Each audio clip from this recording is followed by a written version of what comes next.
Isa mapagpalang oras ng pagbati ang aking pinapaabot sa inyong lahat mga giliw ko mga kapatid kay Kristo at mga kaibigan, lalo na sa ating mga suking taga-subaybay na nanonood ng ating programang Gospel Music Ministry. Sa mga oras na ito mga kapatid ay makakasama niyo ang inyong lingkod at meron tayong espesyal na bisita sapagkat siya po ay magbabahagi ng kanyang karanasan kung paano siya tinawag ng Panginoon mula sa kanyang dating kinaaniban tungo sa Seventh-day Adventist Church. Makakasama natin sa mga oras na ito si kapatid na Virgie Hiner Libuna. Sister Virgie, magandang araw po sa inyo. Bati po kayo.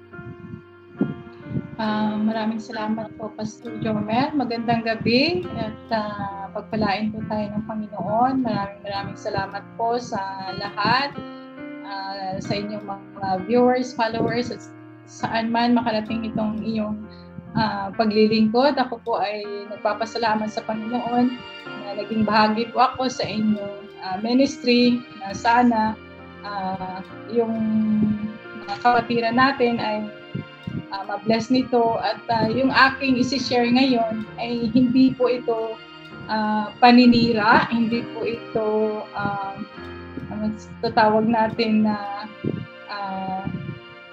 magiging dahilan na yung mga iba ay aawayin tayo, kundi ito yung aking personal na conversion kung paano ako tinawag ng Panginoon sa katotohanan. Kasi masasabi ko katotohanan kasi noon hindi ko alam yung ano talaga yung totoong pagkikilala sa Panginoon. So, ako po ay devoted Catholic, ang aking family, at yung lola ko ay nagtatrabaho noon sa kumbento ng pari. Maliit pa ako noon, sinasama ako ng lola ko. Tagaluto siya. Saan banda yun, sis? Saan po banda yun na kumbento? Saang lugar po yun? Doon sa CI Zamboanga del Sur. So, ngayon, Sibugay na yun. Opo.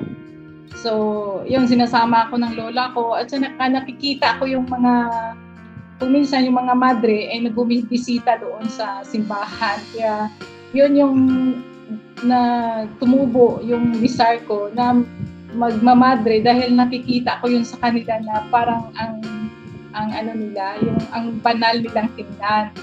So, yun nagsimula yung aking desire na pagmamadre mo. So, yung gusto kong maging kagaya sa kanila. Yung mama ko naman ay isa din po siyang prayerful mother, no, na morning at saka evening. Talagang hindi niya yung mamimiss yung magdadasal ng rosaryo, novena. Kaya kaming magkakapatid, meron kami, ipinapanata kami sa santo, no? Bawat isa sa amin. Doon sa mga rebulto. Opo. Ako si Saint Isidore de Labrador. So yung aking santo. Sa tuwing nagnonobina yung mama ko, yun ang ginagamit niya. Nagdasal siya doon na bigyan ako ng malusog na pangangatawan at saka maging mabait ako na bata. Tsaka meron siyang kapatid, no, yung babae, yung bali youngest nila na madre na nandoon sa Italy. So, bali parang yung tiyahin mo yun, yung nagmamadre na yun. Opo, yung kapatid ng mama ko. Opo. Tapos yung papa ko naman, madasalin yung papa ko, pero parang hindi yata rosaryo yung kanyang dinadasal kasi alam mo, pastor, yung papa ko is sa pagkakaalam ko noon kasi maliit pa ako, yung alam mo yung tadtad. Hindi na kung anuhan ka ng itak, hindi ka masusugatan. Hindi tinatablan, oo. Parang hindi tinatablan. So yung papa ko naman, nagdadasal yon, yung gamit niya yung maitim na maliit na libro. Yun nga, binabasa ko ngayon. Sabi niya, wag mong basahin yan kasi mga Latin, parang Latin yung nakalagay doon. Bali, parang siya, anting-anting. Anting-anting, May anting-anting yung papa mo. Yan siguro yung ano doon. Kasi marami kasi sa amin doon yung mga, alam mo yun, kasi sa bukid kami, maraming mga tao doon sa bundok ba na yung rebelde ang tawag doon. Kaya yung papa ko, pumasok siya sa tadtad. Kaya hindi siya matablan pag pag yung iniitak, hindi tinataga.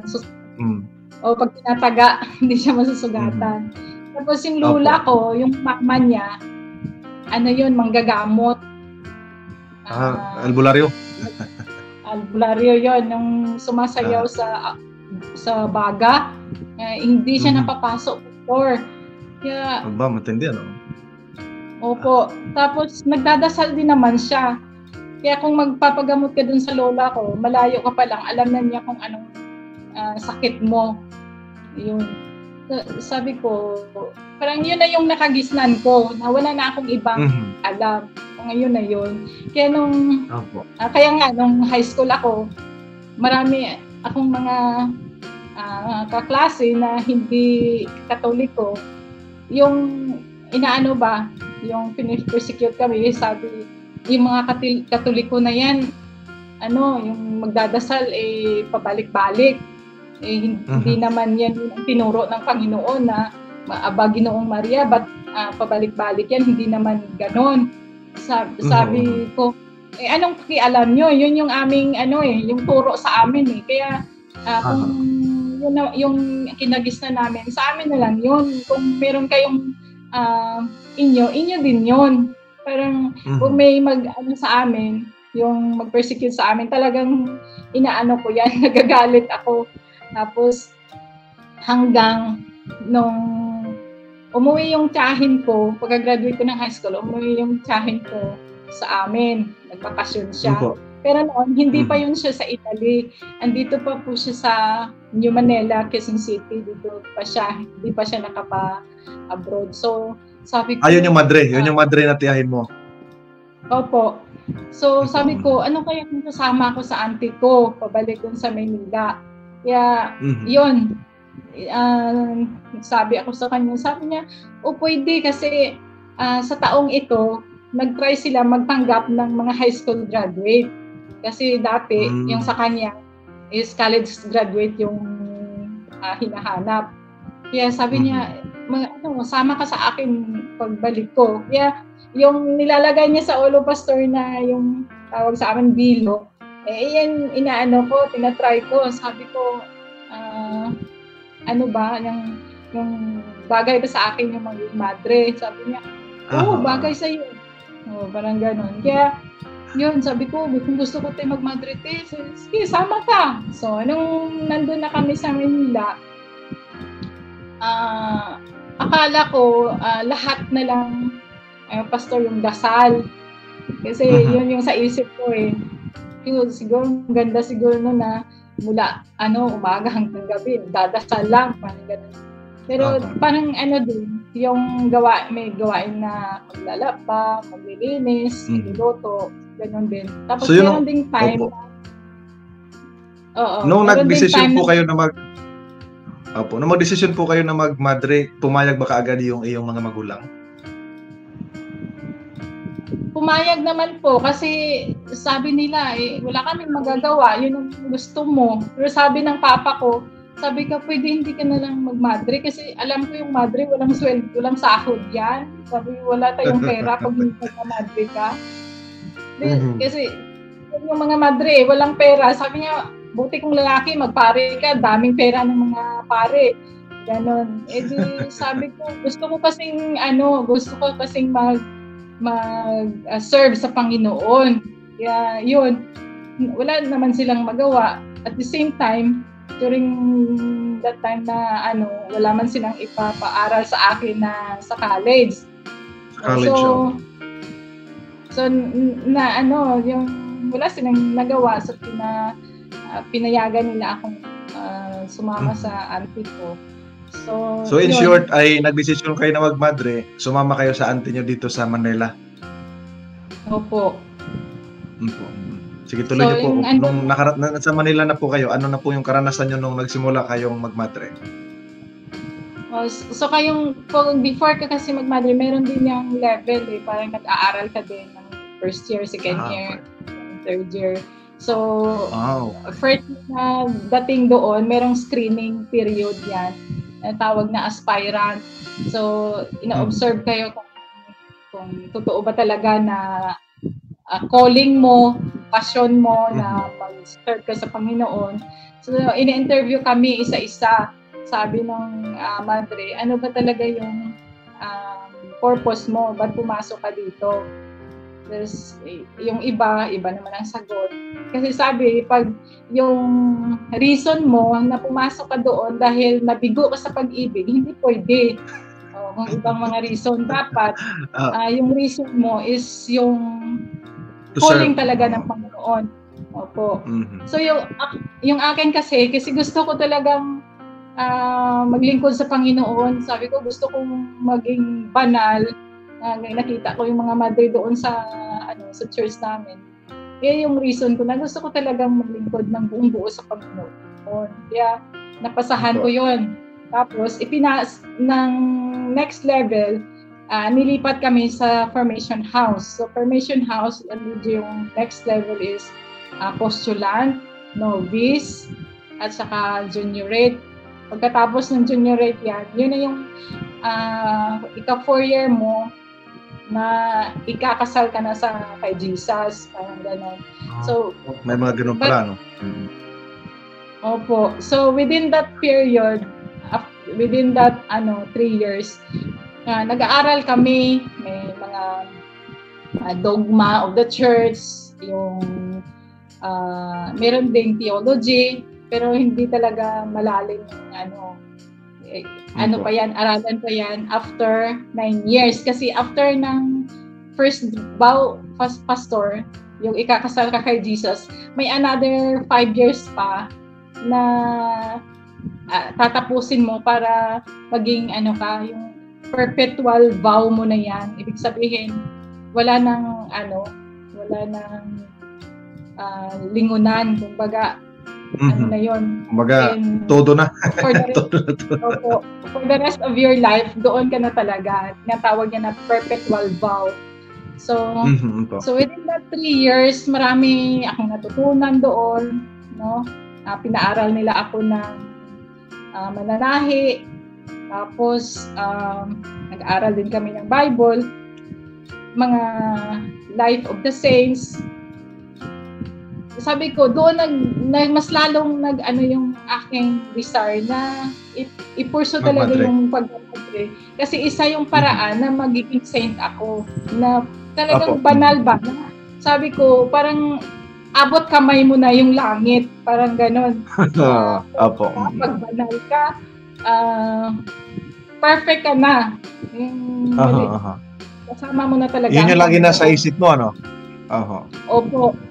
Kaya, kung may mga ibibigay sila na exam, lagi akong nakakatap kasi yung eagerness mo sa store na mo lahat kasi may may goal ka. Apo. Ayun, hanggang yung binibigyan kami isa-isa ng Bible, binabasa ko yung Bible ko. Hanggang nakarating na ako dun sa Revelation. Yung pinagtataka ko doon sa Revelation, lalo-lalo na doon sa chapter 12 at saka 13, meron doong mga hayop na nakakatakot, no? Merong hayop na yung malaking dragon. Ano bang ibig sabihin? Ba't andito ito? Yung dragon na may 7 ang ulo, may 10 sungay, may 7 diadema sa ulo. Sabi ko, parang na-disturb ako doon na. Sabi ko, Lord, ano ba to? Bakit andito yun sa Bible? Parang nakapanood lang ako ng Star Wars ba na may digmaan na hindi naman ma-explain kung bakit andito to. So, tinanong ko yun sa namin, sa Madre. Yung Madre, hindi din maka-explain sa akin. Sabi niya, basta andyan lang yan, nasulat yan. Hindi ko din alam kung paano i-explain. So, nananatili yun sa akin na isang katanungan na dahil walang makapag-explain sa akin. So, so hanggang yun na nga, na mag 4 years na ako. But nung hindi pa ako nag 4 years, siguro way yun ng Panginoon na yung auntie ko na tumawag sa sa kumbento. Parang wala man akong contact sa kanya. Yun yung pag nandun sa kumbento, sa hindi malamang dahilan na yung auntie ko, wala akong contact dito sa kanya. Kasi noon wala ang cellphone. Yung minsan communicate namin, sulat lang. So magsulat ako sa amin, isang linggo or 2 linggo makarating. Yan. So, hindi ko alam na bakit tumawag yung auntie ko doon, paano nalaman yung number. Tapos, nung nag-usap kami, sabi niya, gusto ko bang mag-aral ng college? Pwede kitang na mag-aral ka? Sabi ko, hindi na auntie kasi andito na ako magmamadre na ako. Sabi niya, pwede naman yun. Kasi pag nakatapos ka, pwede ka namang bumalik dyan. Sabi niya ganon. Sabi ko, nga pwede naman. So, inano ko yun sa Mother Superior namin. Pinaalam ko yun. Tapos sabi ng Mother Superior, sabi niya, pwede naman. Buti nga yun, pag nakagraduate ka, bumalik ka dito. Kasi, di ba, yung tinatanggap nila is college graduate. So, para kung anong course mo, pwede ka nilang bigyan ng trabaho, parang gano'n. So, sabi ko, sige, sister, yung babalik ako dito pag nakapagtapos ka ng college. Opo. So, but before that, meron kasi doong malapit na simbahan ng mga mungha na nandoon sa malapit sa kumbento namin, na kung saan pag walang pari na pumupunta doon sa amin na magmisa, doon kami nagsisimba. So Pink Sisters na yun yung mga, sabi ko nga, mga mungha, yung mga contemplative. So doon kami nagsisimba. Nakikita ko sa kanila na ang ganda nila, ang ganda ng mga suot, ng pink, tapos white yung sa ulo nila. Tapos kung magdasal sila, parang ang banal-banal talaga yung simbahan, napaka-solemn. May mafe-feel mo talaga na diyan ka na sa langit, parang gano'n. Tapos pag hindi naman kami magsimba doon kami sa Mount Carmel. Ako nga yung ginagawa nilang magigitara doon sa choir namin. Tapos may community service din kami. Nagbibisita kami sa mga squatter area. Nagtuturo din kami sa mga kabataan sa Bible. Yan. Tapos nagbibigay kami ng mga tulong sa mga less privileged, sa mga magulang nila, especially pag December. So iniikot namin yang bawat mga bahay dyan sa street namin, binibigyan namin yan ng mga regalo, lalo na yung mga less privileged. So pero yung mga mayayaman, binibigyan namin sila ng card with sobre para for sponsorship. Magkakapit-bahay nga kami doon ni Terzo Cross Pastor. So, kami niyan, nagkakaroling and every December. So, doon sa inano ko sa mother na pwede na akong mag-aral. So, inano naman niya ako, pinayagan naman niya ako. So, piniprepare yung lahat ng mga kailangan. Saka yung umuwi na ako sa amin. So, nag-aral ako doon sa lugar ng auntie ko. Kasi yung auntie ko, taga Iloilo. Kapatid yun ng papa ko. So, doon ako sa Iloilo nag-aral. Yung school na pinag-aralan ko is Catholic school din. So, nagiging leader ako doon. Nagiging leader ako doon. Mag-prayer sila. Nagro-rosaryo, alam mo yun. Meron akong rosaryo doon na ang ganda, pastor, galing yun sa Roma. Yung pag madilim, umiilaw. Nagliliwanag. Oo, nagliliwanag. Yeah, yung ano ko talaga, desire ko na babalik ako sa kumbento pagkatapos ko Opo. pagkakaaral. College. Opo. Yeah, pero sabi ko, magtrabaho muna ako para at least kahit papaano matulungan ko naman yung mga kapatid ko before ako babalik. So, pagkatapos ko nag-aral, nagtrabaho na ako. Doon sa tinrabahuan ko, doon ako nakilala yung kaibigan ko na yan, na dinala niya ako sa samahan nila. Wednesday yun na araw, hapon. Sabi ko, bakit Wednesday? Di ba Sunday yung pagsimba? Kasi ako naman, everyday kasi dumadaan ako sa simbahan ng Katoliko kasi daanan namin sa trabaho is meron doong katedral. Every time na pupunta ako sa trabaho ko, dumadaan ako doon. Nag-ano talaga ako doon sa chapel. Pero sabi ko, sa kanya is Wednesday.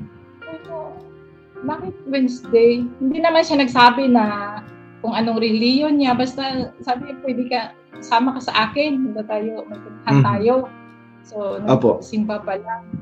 Pagdating namin doon, kunti lang yung mga tao. Tapos, ano naman, parang ang ganda ng yung mga tao doon kasi na inaano ako ba, yung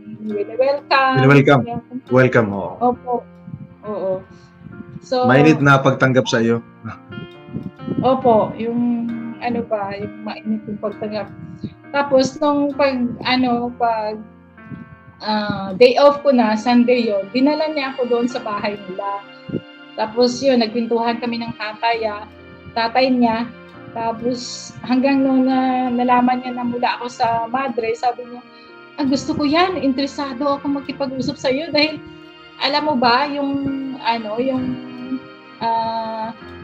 nakaraang mga taon daw, meron daw madre na bumisita sa kanila na mula doon sa Italy, sa Roma, sa Vatican, parang ganon sabi niya.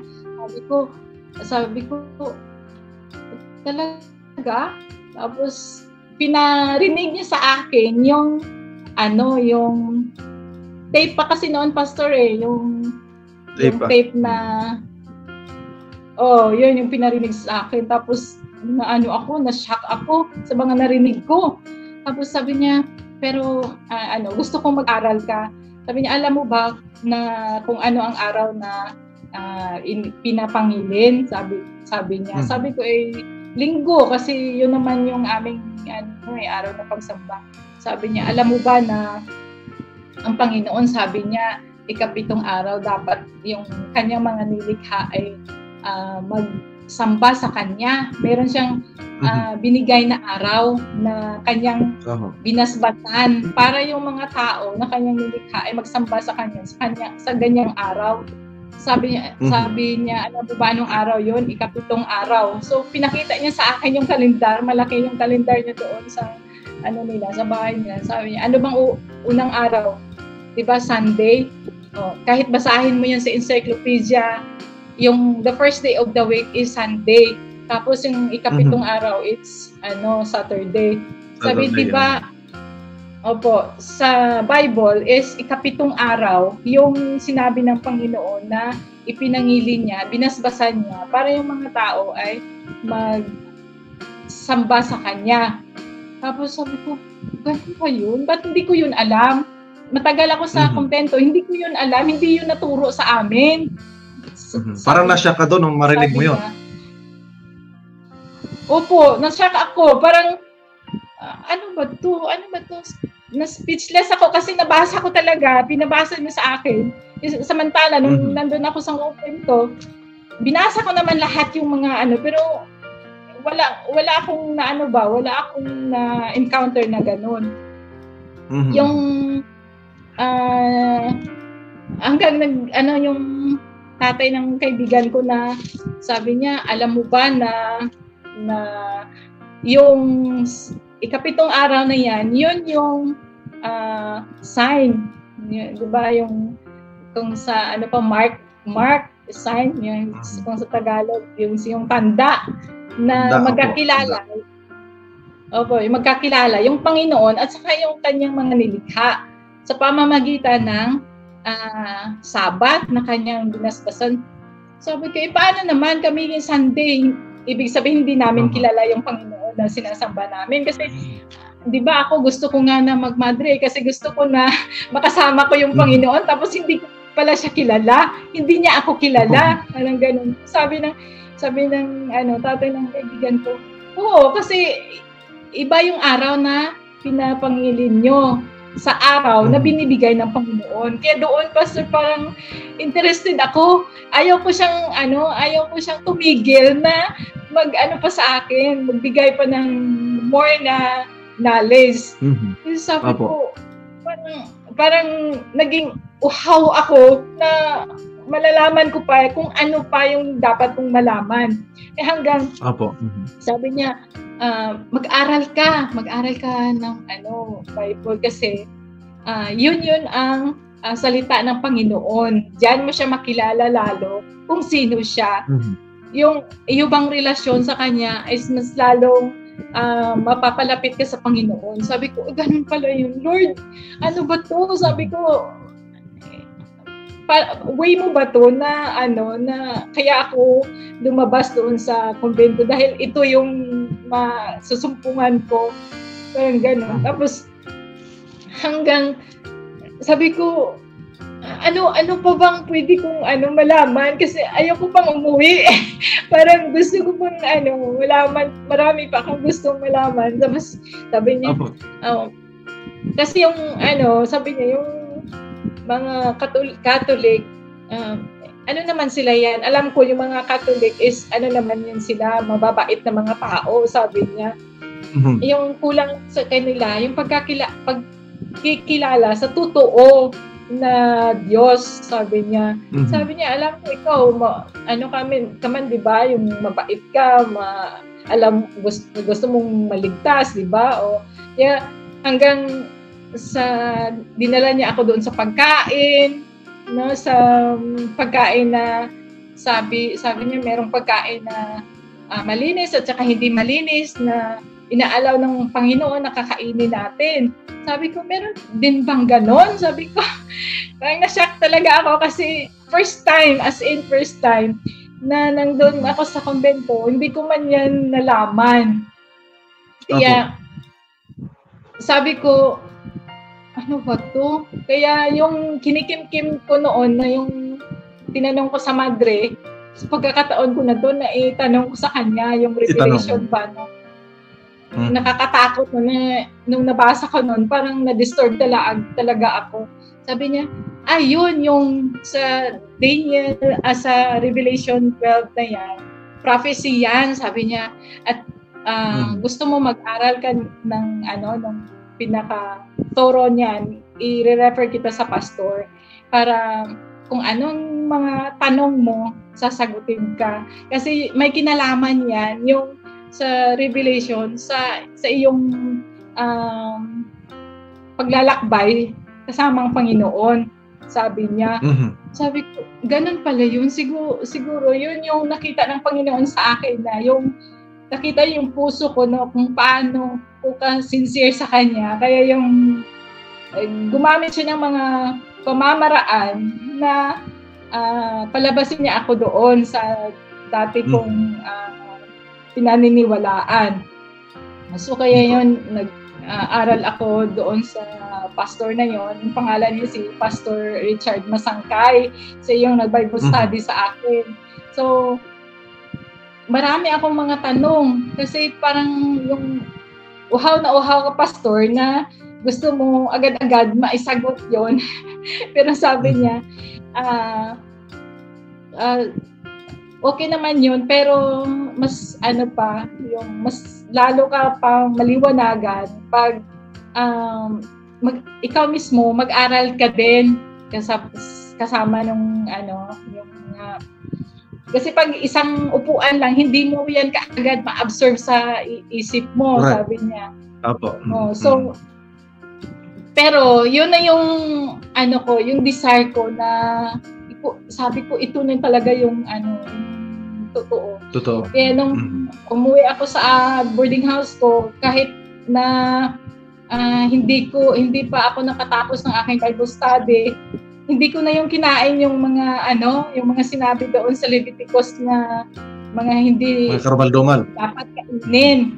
Oo, kasi sabi doon sa Isaiah 66, pag kinain pala yung laman ng baboy tsaka ibang mga karumal-dumal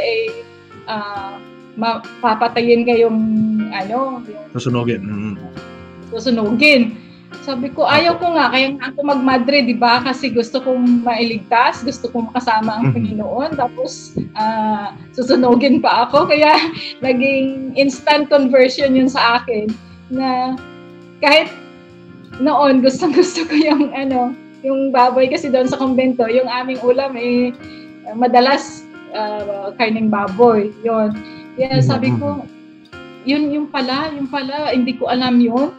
Tapos may mga supporting text pa sa science na kahit lulutuin mo pa daw yung karne na yan, hindi maluluto yung yung mga virus, yung mga bulati doon.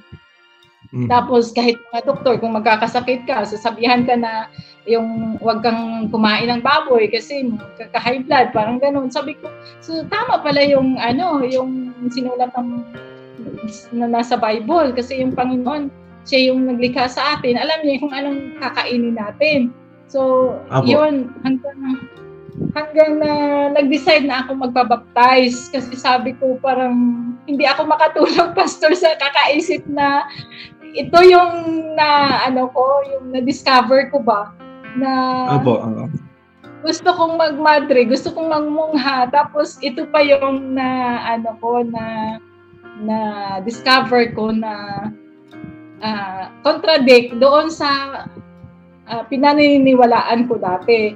Kaya nung pumunta pa yung yung Amazing Facts doon sa Iloilo, nag-held sila ng crusade doon sa Robinsons.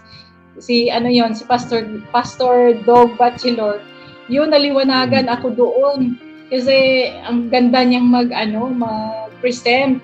Tapos may mga katanungan ka, sinasagot niya.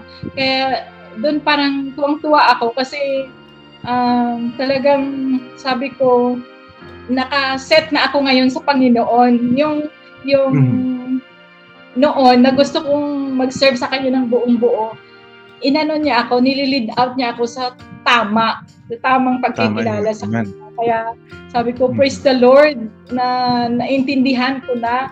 Kaya mas lalo kitang kinikilala, mas lalo akong mapalapit sa Panginoon. Kaya pero natakot ako noon, Pastor, kasi 'di ba hindi alam ng parents ko na lang pa-baptize ako. Ako lang yung nag-decide, hindi ko alam sa mga magulang ko.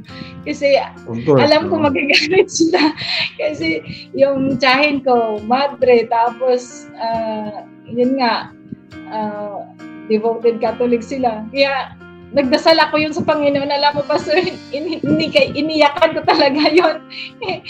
Ilang gabi ko yun iniyakan sa Panginoon na, Lord, hipuin mo naman yung mga puso ng mga parents ko na pamilya mo nagalit sa akin. Opo. Kasi alam ko na nasa sayo ang katotohanan. Di ba sabi niya sa John 14:6, I am the way, the truth, and the life. So, saan po ba ako pupunta? Ngayon na nalalaman ko na kung ano ang katotohanan. Tapos, yun, nung nagbakasyon kami doon sa amin, kasama ko yung, kasi nakapag-asawa ako, yung asawa ko is Adventist. So, dalawa kaming anak, umuwi ako doon sa amin, nagbakasyon kami. Ina-anticipate ko na yung mama ko magagalit sa akin. Sabi ko, kahit anong manggagawin niya sa akin, pinaghandaan ko na tatanggapin ko kung ano man ang gagawin niya sa akin. Kaya yun, nung umuwi kami, ina-anticipate ko na yung mama ko na magagalit talaga sa akin. Kasi bakit yung buo na yung loob ko na magmamadre tapos biglaan na nag-Adventist ako. Kaya sabi ko, kung ano man ang gagawin ng mama ko, tatanggapin ko. Kung sasabunutan man niya ako, kung anong gagawin niya sa akin, kung buo ko yung tanggapin, alang-alang sa Panginoon. Tapos, ang bait ng Panginoon, Pastor, na naging tahimik naman yung mga magulang ko pagdating doon. Wala naman silang nasabi kung ano. Parang sabi ko, Lord, thank you dahil dininig mo yung aking prayer. Kaya, yun, sabi ng mama ko, di ba, nag-Adventist ka lang naman dahil yung asawa mo Adventist. Sabi ko, hindi, kasi naintindihan ko yung doktrina ng Panginoon na binigay dun sa mga Adventist na sila yung nagdadala ng totoong pagpapaliwanag na nakasulat sa Bible. Tapos, Amen. Opo. Tapos, sabi niya, sa bagay, okay naman kasi yung asawa mo bait. Kasi yung nakita nila yung asawa ko, di ba, walang bisyo. Tapos, mga anak ko din. Kasi yung mga taga doon sa amin, di ba, mga manginino, maninigarilyo, mga kapatid ko nga, maninigarilyo, mga nag-iinom. Pero sila sa asawa ko kasi mabait. Tapos yung mga anak ko din, ng magalang, hindi nagmumura, hindi kagaya ng mga kabataan doon sa amin na talaga namang walang good manners, parang ganun. Hindi naman lahat. Pero yun ang nakikita ng mama ko na alangan naman na magagalit siya dahil maganda naman yung nakikita niya sa amin. Kaya sabi ko, kahit hindi na kami sermon, mag-Bible study sa kanila, pakita lang namin yung aming So yun, sabi ko, ipakita lang natin yung liwanag na natanggap natin sa Panginoon sa pag-uugali namin. Kasi noong kabataan ko pa, maririnig ko nga yung mama ko na alam mo yung pastor, kung sa English pa, lightning and thunder sa loob ng bahay. Pero sa amin, hindi na niya yung maririnig. Yung ganon. Kaya, parang sabi ko, Lord, thank you. Dahil kahit naman sa ganon, nakikita ng mga magulang ko kung ano kayo sa buhay namin. Kaya, minsan, pinapa-visit ko yung layman doon sa kanila. Na sabi ko, mag-Bible study naman kayo sa family ko. Nag-Bible study naman sila, okay naman yung kanilang pag-visit doon. Kaso nga lang, hindi talaga pa muna sila ma-convince, no? Na sabi, nandun na sa kanila yun na yung aming mulatan. Doon na kami lumaki, ba't pa kami aalis, ba't kami palilipat, kung saan kami namulat, doon na lang kami. So, hindi naman natin sila ma-force kung yun ang kanilang decision. Pero hanggang ngayon, pinag-pray ko, tsaka pastor, pag-pray mo din sila na Sunday soon, na himukin ng Panginoon ang kanilang mga puso, na sila din ay tatanggap sa totoong pagkikilala sa ating Panginoon. Opo. Sister, doon sa tita mo na nagmadre, nung nalaman niya ikaw ay nag-Adventist, ano yung naging reaction niya? Hindi ko man alam yung reaction niya, pero alam ko na nagagalit siya. Nagagalit siya kasi nung minsan din, nung nagbakasyon siya, pinabakasyon ko yun din yung mga anak ko doon. Hindi ako nakabakasyon, yung mga anak ko lang. Kasi yung bakasyon ng auntie ko is every 10 years, pastor, ang tagal. Every 10 years yung uwi dun sa amin. So, para makita ng mga anak ko, yung auntie ko na madre, pinabakasyon ko sila doon sa amin. Kaya, daw siya, nag-murmur, ba yun? Yung sabi niya, ano ba itong mga batang to? Ba't magpili sa pagkain? Sabi niya, hindi kumakain ng baboy, hindi kumakain ng mga seafoods. Parang itong mga batang to? Pero hindi niya pinarinig daw sa mga anak ko. Yung kapatid ko lang, yung nagsumbong sa akin. Kaya sabi ng kapatid ko, ayaw mo pa yun, ante? Kasi napakasimple lang yung pagkain nila. Kasi yung mga anak, pastor, mga gulay, yung kinakain nila. Hindi sila ano ng mga special na mga pagkain diyan. Kaya sabi ng mga kapatid ko, ayaw mo nun ante na tingnan mo yung kinakain nila, mga gulay, wala man na silang mga hinihiling na kung anong mga special na pagkain diyan, parang ganun. Kaya na din ng auntie ko, sabi niya, ano kasi, sabadista pa, parang ganun. Pero, ano naman, mahal naman yun ng mga pamangkin niya, yung mga anak ko. Pinapakita naman kasi ng mga anak ko na, yung magalang sila doon sa auntie ko. Tapos, mapagmahal kasi sila, parang malapit din yung loob nila sa pag galit ka, hindi ka magagalit sa kanila kasi yung mga bata no.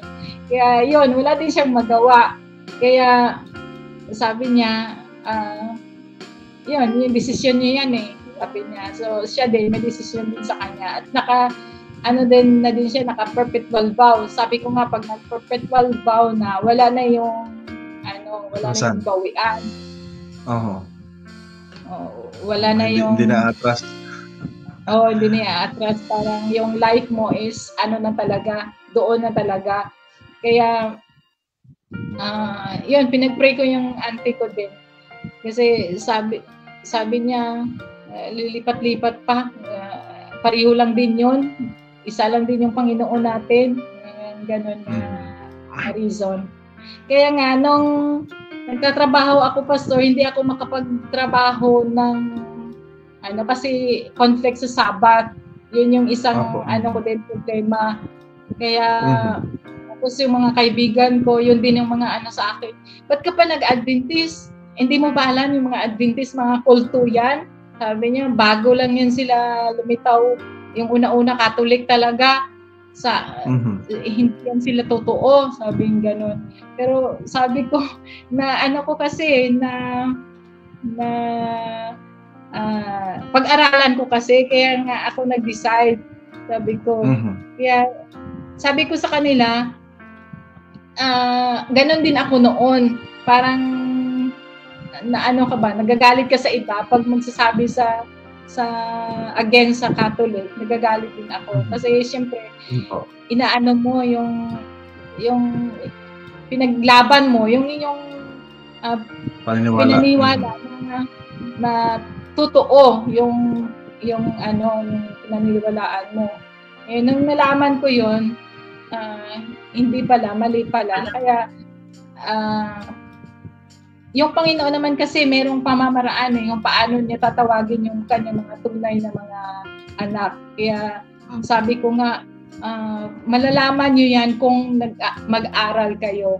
Kasi yung iba, sabi kasi ng iba, yung pareho lang yun. Pareho lang yun Panginoon natin. Kaya nga, sabi ko, oo, pero yun ang tanong ko noon, bakit na pareho lang, isa lang yung Panginoon natin, bakit nagkakaiba-iba yung mga paniniwala ngayon? Saan ba yun ang galing? So kung mag-aral tayo ng Biblia, yun datin malalaman. Kasi yung Bible, lahat ng mga tanong natin, andiyan. Bakit na maraming religion ngayon, dyan natin malalaman sa Bible, sa Daniel and Revelation, prophecy yan, mahabang pag-aaral yan para natin maintindihan. Kaya sabi niya, parang ka na ngayon parang nagti-theology daw ako. Sabi ko, oo nga, kasi nung doon sa Madre, sa 3 years ko doon, hindi ko yan alam. Yung alam ko lang yung history ng congregation namin, yung buhay ng mga saints, yung mga itinuturo ng Pope, yun lang yung nalalaman ko. Pero yung about talaga kung paano mo makilala yung Panginoon na mapalapit ka sa Kanya, hindi ko yan kilala kasi ang alam lang namin, magdasal kami kay Maria para mapalapit kami kay Jesus. Ganun, dadaan pa kami sa mga santos. Kaya alam mo noon, Pastor, pag kunti-kunti lang yung kasalanan ko, kukumpisar talaga ako sa pare kasi gusto ko na wala akong kasalanan. Yung mga, Father, magkumpisal ako. Sabi ng Father, ano bang kasalanan mo? Ayun, ibubulong mo sa kanya yung nagawa mong kasalanan. Kahit mangupit lang ako ng pera doon sa mama ko. Sabi ko, Pastor, nanguha ako ng pera doon sa mama ko. Sabi niya, o sige, magdasal ka ng ama namin, 5 Aba Ginoong Maria. Sabi niya, okay na yon, sabi niya gano'n.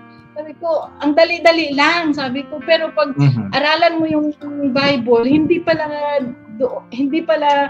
ang tao makakapagpatawad ng kasalanan, kundi si Jesus lang. Kaya yun, blessed na blessed talaga ako doon sa kaibigan ko na yun, dahil siya yung ginamit ng Panginoon para ipakilala ako sa tamang landas ng pagkikilala sa ating Panginoon. Amen.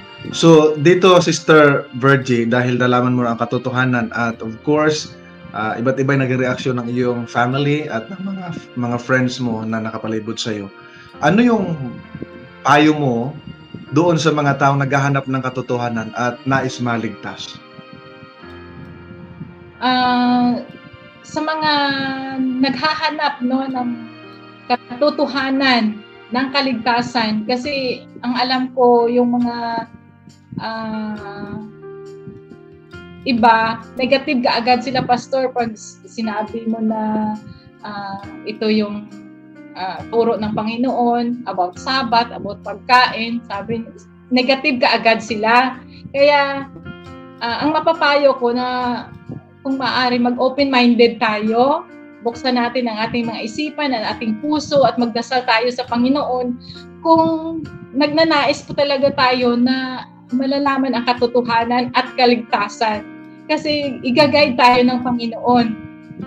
Marami siyang mga pamamaraan na gagamitin para ikaw ay tatawagin.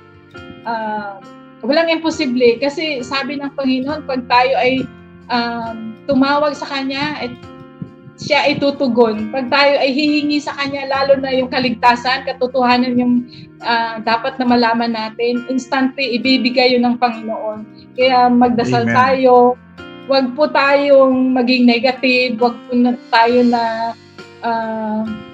masirahan agad yung ating isipan.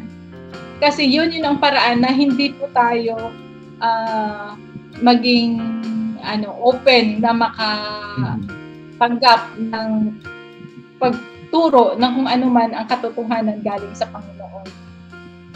Okay, so salamat ng marami, Sister Virgie, sa iyong napakagandang conversion story na akala mo tuloy-tuloy ka na doon sa pagmamadre, pero God make a way na ikaw ay makasumpong doon sa katotohanan. And now, ikaw ay masayang naglilingkod ngayon sa ating Panginoon kasama ng iyong mga anak. At of course, ipag-pray natin na iyong family ay mabuksan din ang kanilang isipan at doon sa iyong mga friends, lalo na doon sa iyong tita na naging inspirasyon mo na nagmadre, na kaya ka nagmadre. So ang Diyos ay tumatawag sa kanyang mga anak sa iba't ibang kaparaanan at ito po ay maging daan upang masumpungan at makilala ang Panginoon at masumpungan mo ang kaligtasan. Thank you so much, Sister Virgie, sa iyong pag-share ng iyong karanasan. Praying na ito'y maging blessing sa mga tao na naghahanap ng katotohanan. Tama yung iyong payo na huwag kaagad sarhan na kumbaga parang kung saan nagising o namulat doon na mamamatay. Maling prinsipyo yun eh. Huwag kaagad maging prejudice sapagkat kung maging open lamang tayo doon sa tinuturo ng Biblia, tunay na masumpungan natin ang katotohanan. So sa ating po mga taga-subaybay na nanonood ngayon, I hope na naging kapakinabangan at na-inspire kayo sa napakagandang testimony ni Sister Virgie Libuna. Sister Virgie, maraming salamat sa iyong panahon. Salamat po sa iyong pagbahagi ng iyong karanasan at aking dalangin patuloy kang pagpalain ng Panginoon, patuloy ka na gamitin niya sa kanyang gawain at maging instrumento na mas marami pa mga kaluluwang madala sa paanan ng ating mahal na Panginoon. God bless you, Sister, at God bless you sa lahat po ng ating mga taga-subaybay. God bless, Sister. Thank you so much. Amen.